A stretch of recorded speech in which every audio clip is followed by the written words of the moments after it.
Fils et du Saint-Esprit. Amen. Loué soit Jésus-Christ à jamais. Nous voici au 5e dimanche de Carême. Nous sommes en marche vers Pâques, vers les célébrations du mystère pascal. La première lecture est tirée du livre d'Isaïe. Nous sommes dans le 2e Isaïe. Le 2e Isaïe nous parle de la consolation du peuple. Consolez, consolez mon peuple. Le 2e Isaïe, c'est la manifestation de la joie, de la joie. Mais Isaïe chapitre 43, versets 16 à 21, nous parle ici des souvenirs, des vieilles souvenirs du peuple d'Israël qui a été libéré de la joug des Égyptiens, libéré de l'esclavage en Égypte, et ils ont traversé la mer Rouge à pied sec. Ils sont dans ce vieil souvenir. Et alors, les chars, tout ce qui les ont permis de traverser la mer Rouge est à Babylone. Ils sont déportés encore à Babylone. Ils sont en train de souffrir là-bas. Ils pensent des vieilles souvenirs. Mais où est ce Dieu qui avait sauvé nos parents? Où est ce Dieu de nos ancêtres? Mais il est où? On nous raconte les histoires. Il est où? Voilà que nous souffrons maintenant. Qu'est-ce que Isaïe vient? Isaïe vient pour les annoncer. Que ce Dieu que vous pensez qu'il n'est plus là, Dieu est là. Dieu marche avec son peuple. C'est parce que vous avez été têtus que vous avez été déportés à Babylone. Mais maintenant, comme votre cœur revient vers le Seigneur va encore accomplir les mêmes miracles. Mais cette fois-ci, vous avez traversé la mer Rouge à pied sec. Dieu a créé un chemin dans la mer. Un chemin dans la mer, un sentier dans les eaux. Mais cette fois-ci, vous allez passer à travers le désert de Babylone pour Jérusalem. Il faut traverser le désert. Et le désert est aride. Il n'y a pas de l'eau. Et alors le peuple va traverser le désert et Dieu va faire jaillir de l'eau en abondance pour les nourrir, pour nourrir leurs bêtes de la soif et de la faim. Alors le peuple va rechanter encore les louanges du Seigneur. Les années de malheur vont finir. Finir le temps de sécheresse et finir le temps de la soif. Dieu va faire des choses nouvelles. Il y a une nouveauté. Dieu va faire des choses nouvelles. Il y a espoir. Il y a nouveauté. Et alors le peuple, Isaïe vient redonner la joie au peuple. Voilà la première lecture qui nous montre qu'il ne faut jamais désespérer. Les histoires qu'on nous raconte des dieux là, c'est les histoires vraies. Ne dites pas que c'est le Dieu du passé, mais il est le Dieu du présent. Isaïe te dit, comme moi aujourd'hui, il y a une nouveauté que Dieu va opérer dans ta vie. Comme il a opéré d'autres fois à d'autres personnes. Et aussi à toi, il va opérer. Ce qu'il a fait à Moïse, il va le faire pour toi. Ce qu'il a fait à Sarah, il va le faire pour toi. S'il a fait à Lazare, pourquoi il ne peut pas le faire pour toi? S'il a fait à Cana, il va le faire aussi pour toi. Dans la deuxième lecture, c'est Saint Paul qui a écrit à Philippiens, chapitre 3, versets 8 à 14. Paul est en prison. Il écrit et il dit à Philippiens de le prendre comme modèle du détachement. Il dit tout ce que j'avais pris avant comme avantage sont devenus pour moi comme des balayures à rejeter. Paul parle qu'il croyait être juste par la loi, la Torah.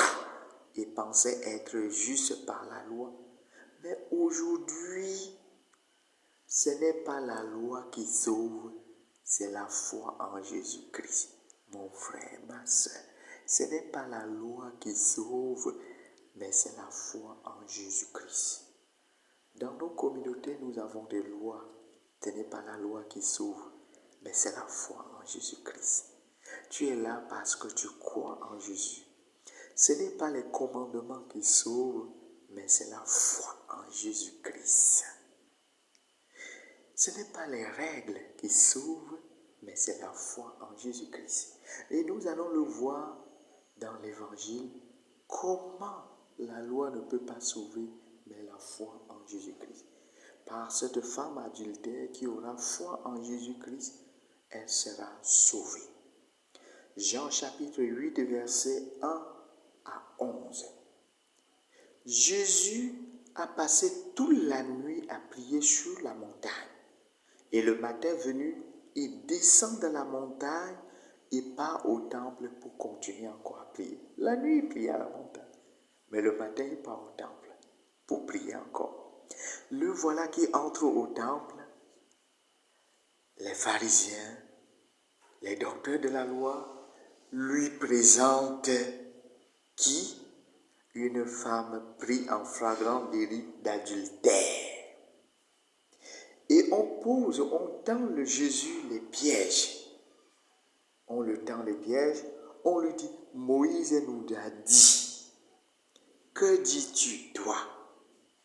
Moïse nous a dit, que dis-tu toi? Vous vous souvenez sur la montagne, lors de la transfiguration, qui est apparu? On dit Moïse et Élie. Moïse leur a dit, Moïse qui est apparu sur la montagne avec Jésus et Élie. Et Pierre a dit, bâtissons 3 tentes, un pour toi, un pour Moïse et un pour Élie. On lui dit maintenant que Moïse nous a dit qu'il faut lapider ces femmes. Est-ce que c'est vrai ce que Moïse leur a dit? Oui, c'est vrai. Ça se retrouve dans Lévitique. Lévitique chapitre 20, verset 10. Lévitique chapitre 20, verset 10 nous dit, si un homme couche avec une femme de son prochain, la femme de son prochain, il commet l'adultère. Cet homme et cette femme, pris en flagrant délit d'adultère, seront punis à mort par lapidation. C'est vrai ce qu'elle dit. C'est la loi qui le dit. Lévitique chapitre 20, verset 10. Le dit que si tu as commis l'adultère, on doit te lapider et tu dois mourir, toi et l'homme. Mais ils ont amené la femme, mais il n'y a pas l'homme. Alors on pose la question à Jésus. Jésus doit faire comment? Jésus, lui, il est venu accomplir la loi et non l'abolir. Comme il est venu accomplir la loi, voilà ce que la loi dit. Qu'est-ce qu'il doit faire? Et le même Jésus est venu, non pas pour condamner, mais pour sauver les hommes. Voilà la femme là. Est-ce que Jésus va sauver la femme? Est-ce que Jésus va accomplir la loi? Jésus est pris entre marteau et l'enclume. Qu'est-ce qu'il doit faire? Alors Jésus est pris, plus même que la femme commis l'adultère. Il est pris. Alors qu'est-ce qu'il doit faire? Comme tout bon être humain qui voit qu'il est déjà pris, qu'est-ce qu'il fait? Il ne peut plus soulever la tête. C'est pour cela que Jésus baisse la tête. Il regarde le sol. Parce que là, c'est grave. Et la loi a été écrite où? Sur les tables, les pierres. La loi a été écrite sur la pierre. Et Jésus voit le sol. La femme qui est là, c'est un être humain. Comment Dieu a façonné l'être humain? Par la terre. Il le façonne. Il façonne l'être humain par la terre. Donc, la femme qui est là est l'œuvre d'art de Dieu. L'œuvre d'art de Dieu. Parce que c'est Dieu qui a façonné par la terre. Et il a soufflé. Et l'être humain devient un être vivant. Souffle. Le souffle de Dieu sur toi, sur l'œuvre d'art. Dieu est descendu. Et pour te faire, toi et moi, Nous sommes merveilleux. Nous sommes l'œuvre d'art de Dieu. Les autres créatures que Dieu a créées ont dit, Dieu dit, et cela fut. Dieu dit, et cela fut. Quand il arrive sur l'être humain, il dit, faisons. Par consentiment, Dieu s'entend avant de te faire. Le Père, le Fils et l'Esprit Saint. Ils entrent, ils s'entendent avant de faire la femme qu'on a pris en flagrant délit d'adultère. Il y a le péché et il y a la vie de l'être humain. Qu'est-ce qui vaut? Il faut devoir sauver l'être humain et condamner le péché. Alors, on est pris entre l'œuvre d'art de Dieu qui est l'être humain et qui la souffle sur lui et la loi que Jésus. Alors Jésus descend à terre, il regarde le sol que Dieu a pris pour modeler la femme. Et il regarde le sol aussi. Mais Dieu a écrit les lois sur les pierres.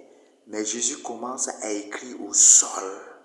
Il écrit plutôt la nouvelle loi sur le sable et non sur la pierre.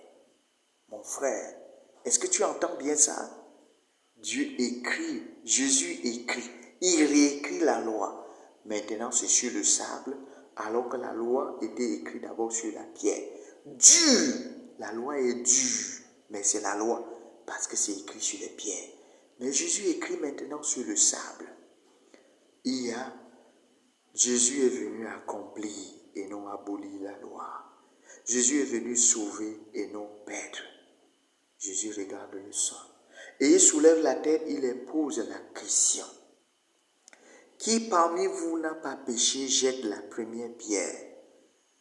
Alors Jésus utilise aussi la loi pour les contrarier. Jésus utilise Deutéronome.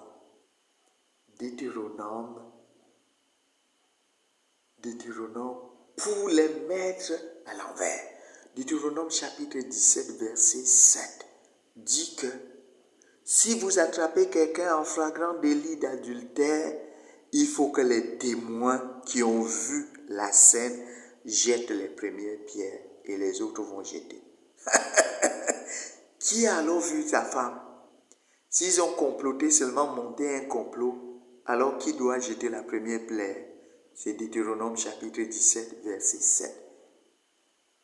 La loi, Jésus utilise le contre. Avec aussi la loi de Lévira. La loi de Lévira, il utilise la deuxième loi, Deutéronome. Deuxième loi. Qu'est-ce que la deuxième loi dit? Que celui qui a vu jette la première pierre. Alors, les anciens qui connaissent beaucoup plus la loi, ils commencent à partir parce que c'est eux qui connaissent la loi. Ils commencent à partir, les anciens commencent à partir. On commence à partir des plus âgés qui connaissent bien la loi et qui savent qu'ils sont en train de mentir. Et quand Jésus soulève la tête, il dit, femme, où sont-ils? La femme dit qu'ils sont partis. Jésus entre en dialogue. Après ça, Jésus entre en dialogue avec la femme. Ils sont partis. Alors Jésus dit, moi aussi, je ne te condamne pas. Parce que ce que Jésus a écrit, c'était écrit sur le sable. La nouvelle loi écrite de Jésus est sur le sable. Le vent a déjà emporté. Quand le vent souffle sur le sable, rien, il n'y a plus de traces. Il n'y a plus de traces de péché qui étaient écrits. Alors, les deux, les pharisiens, est-ce que Jésus ne les a même pas humiliés? N'a pas humilié les pharisiens. Jésus n'a pas humilié la femme. Jésus, est-ce qu'il a aboli la loi? Non. Est-ce que Jésus a trahi sa mission de sauver l'être humain? Non.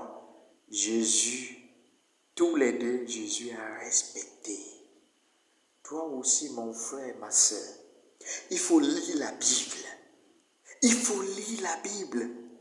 La Bible contient en elle-même les merveilles de Dieu. La première loi de Lévira condamne. La deuxième loi, le Deutéronome, vient pour sauver. La première loi nous condamnait et avec Jésus, qui est la nouvelle loi, nous sauve. Que le Seigneur continue à tout corps à vous bénir.